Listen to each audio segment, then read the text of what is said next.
Bueno, mi nombre es Marco Antonio Curcampos y hoy explicaremos acerca de lo realizado en el laboratorio número 4 del curso de motores de combustión interna, lo cual el título es Análisis y evaluación del estado del conjunto pistón-biela.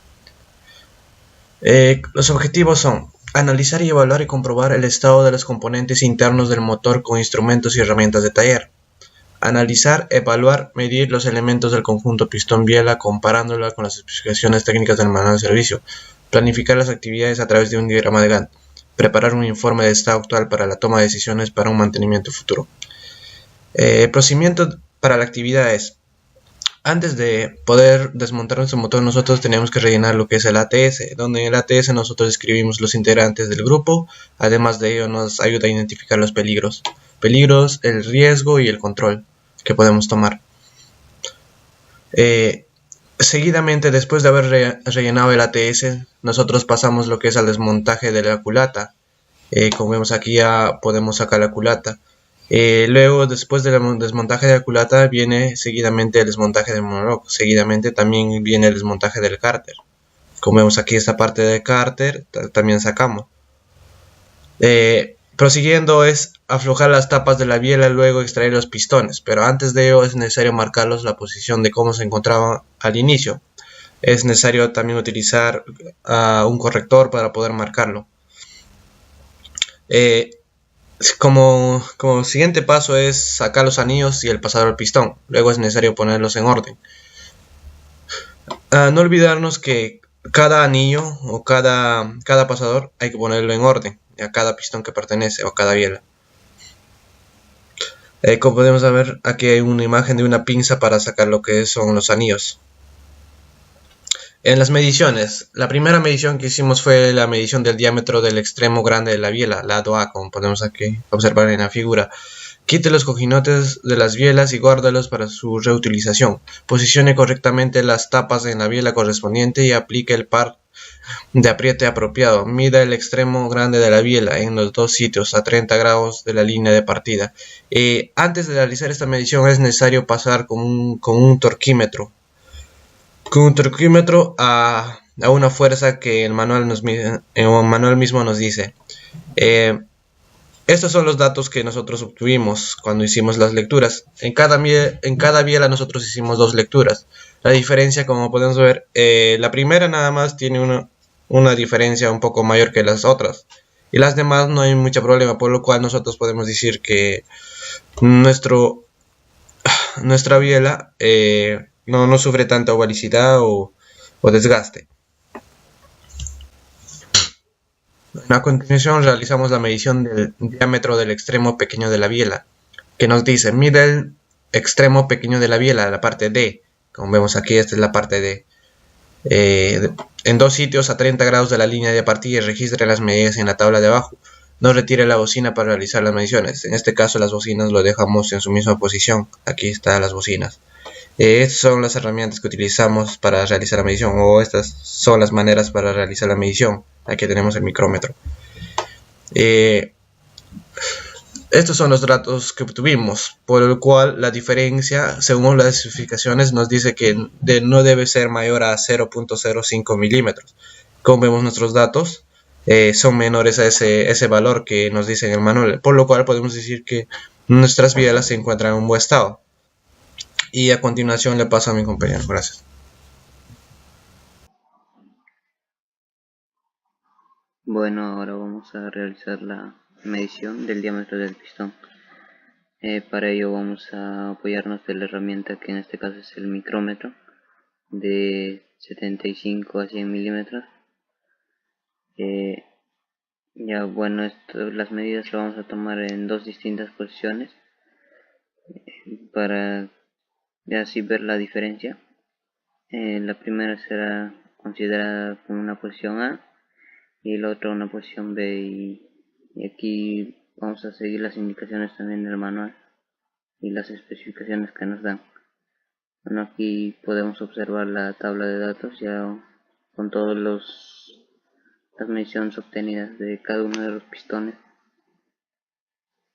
y en las diferentes posiciones. Esto nos ayudará posteriormente en la siguiente medición que es del espacio libre del pistón cilindro. En este caso vamos a verlo también con un calibrador de la manilla para poder diferenciar y ver las tolerancias. Para este caso de las diferencias de diámetros, el diámetro del cilindro lo sacamos las medidas del laboratorio anterior y el diámetro del pistón de la medición anterior también. Y aquí podemos ver las diferencias y aquí el espesor de las manillas, qué calibre son. Aquí podemos observar la forma correcta de medir con la ayuda de la laminilla. Esto todo lo hacemos siguiendo las indicaciones del manual. Para la medición del espacio lateral del anillo, ¿qué es esto? Lo realizamos de la siguiente manera, siguiendo las indicaciones también del manual.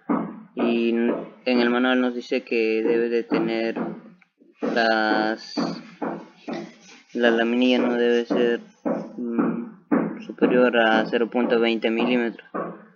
Ya bueno, para ello, aquí vamos a ver un ejemplo de cómo se realizó la medida, pero en cada uno de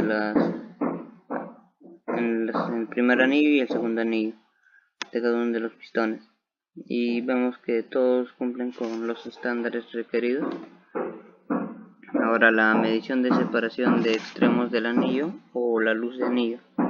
Esto se realizó colocando el anillo dentro del cilindro y con el pistón se ayudó a introducirlo hasta cierto punto, en el cual vemos aquí el ejemplo, la indicación de la guía y aquí realizado bien en el laboratorio.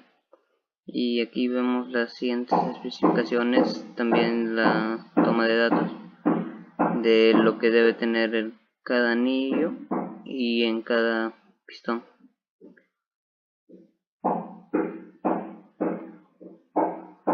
Continuando con el video, mi nombre es José Luis Torres Ortega y en esta parte voy a explicar el análisis de todas las actividades realizadas en este taller. Primeramente voy a determinar el estado de todas las piezas que componen el conjunto pistón-biela a través de mediciones e inspección. Primeramente voy a determinar el estado de la biela a través de las mediciones del diámetro extremo grande y del diámetro extremo pequeño de la biela. En esta tabla podemos observar que al realizar la diferencia de las dos lecturas del diámetro grande de la biela, podemos observar que no existe no hay una gran diferencia, ¿no? Con lo cual podemos determinar que no hay presencia de una ovalicidad pronunciada. Seguidamente, en esta tabla de acá, al realizar la diferencia del diámetro extremo pequeño de la biela y del diámetro del bulón, vemos que esta diferencia no sobrepasa a lo que establece el fabricante, ¿no? En donde la holgura máxima o la holgura de aceite debe de ser 0,05 milímetros. Con lo cual puedo determinar que estas cuatro bielas se encuentran en un buen estado. Seguidamente voy a establecer el estado del pistón a través de las mediciones del diámetro exterior del pasador, del diámetro del pistón y del espacio libre del pistón al cilindro. Acá, con respecto al diámetro exterior del pasador, se puede observar que las mediciones tanto del diámetro exterior e interior del lado de distribución y de igual forma del lado de la volante no tienen mucha diferencia, ¿no? Con lo cual podemos establecer que estos dos diámetros se encuentran o han tenido un desgaste uniforme. Seguidamente, el diámetro del pistón. Acá podemos observar la especificación del fabricante que nos indica el diámetro máximo a los cuales pueden llegar este pistón. Y acá podemos observar que sí cumple, ¿no? Ya que no sobrepasa estos estándares que establece el fabricante. Seguidamente acá podemos observar las mediciones del espacio libre del pistón y del cilindro. Acá ya, al realizar la diferencia de los diámetros tanto del pistón como del cilindro, vemos que no sobrepasa a lo que establece el fabricante, ¿no? A la comparación que debe ser de 0,20 milímetros. Y de igual forma, al realizar la medición con las laminillas de gauge, podemos observar que tampoco no sobrepasan, con lo cual se puede determinar también que los cuatro pistones se encuentran en un buen estado. Seguidamente, al realizar el análisis del estado de los anillos a través de la medición del espacio lateral del anillo y a través de la medición de separación de los extremos del anillo, vemos que al realizar esta medición del espacio lateral, la laminilla de 0,20 milímetros no ingresa al espacio que es generado entre el anillo y la ranura, ya sea en el anillo superior o en el segundo anillo, ¿no? Seguidamente, al ver esta tabla de acá, la medición de separación de extremos del anillo, vemos que todas estas mediciones cumplen con lo que especifica el fabricante, ¿no? Con lo cual podemos decir que estos anillos también se encuentran en un buen estado. Seguidamente, ¿cuáles son sus recomendaciones con los datos y observaciones encontradas en los elementos del conjunto del pistón? Bueno, mis recomendaciones son, ¿no?, con respecto a la biela, debido a que la holgura del aceite es menor a la máxima holgura especificada por el fabricante, no se requiere cambiar el casquillo de la biela ni menos el pasador del pistón. Por otro lado, no se observa mucha variación de las dos mediciones realizadas al extremo grande de cada biela. Con respecto al pistón, ya que la medida de la holgura entre el pistón y el cilindro de los cuatro es menor a la máxima establecida por el fabricante, no se requiere cambiar los pistones o rectificar los cilindros. Y por último, los anillos, ¿no? De igual forma, de los 3 anillos de cada pistón, ya que la medición del espacio lateral y el espacio entre los extremos del anillo cumplen con el manual, no se requiere tampoco cambiar estos anillos. Los peligros identificados durante el desarmado, armado y medición del conjunto de pistón-biela es la culata y el motor pesados, herramientas punzocortantes, caídas de aceite y líquido refrigerante al piso, mezcla de componentes del conjunto pistón-biela, es decir, cojinetes, tapas de biela, pistones, bulones, y daños de las herramientas de medición. Mis recomendaciones es mover o posicionar la culata entre 2 personas y asegurar bien con las seringas el motor al momento de retirarlo de su pedestal. Trabajar pausadamente con las herramientas punzocortantes, desarmadores y trabajar con contenedores lo suficientemente capaces para poder albergar lo que es el refrigerante o el aceite. Seguidamente organizar las piezas al costado de cada pistón, ¿no?, y en dirección a su respectivo cilindro. Estar en constante comunicación con el profesor para que pueda explicar el funcionamiento de las herramientas de medición. Seguidamente hemos identificado el peligro alrededor del ambiente de trabajo, el cual es el espacio reducido del lugar de trabajo, es decir, las mesas de trabajo están apegadas, los motores que no se utilizan, la escalera y los compañeros de trabajo. Las alternativas que propongo para poder minimizar estos peligros es en primer lugar usar en todo momento los EPPs. Después colocar las mesas a mayor distancia unas de otras debido a que solamente hay 4 grupos y en el taller hay 6 mesas.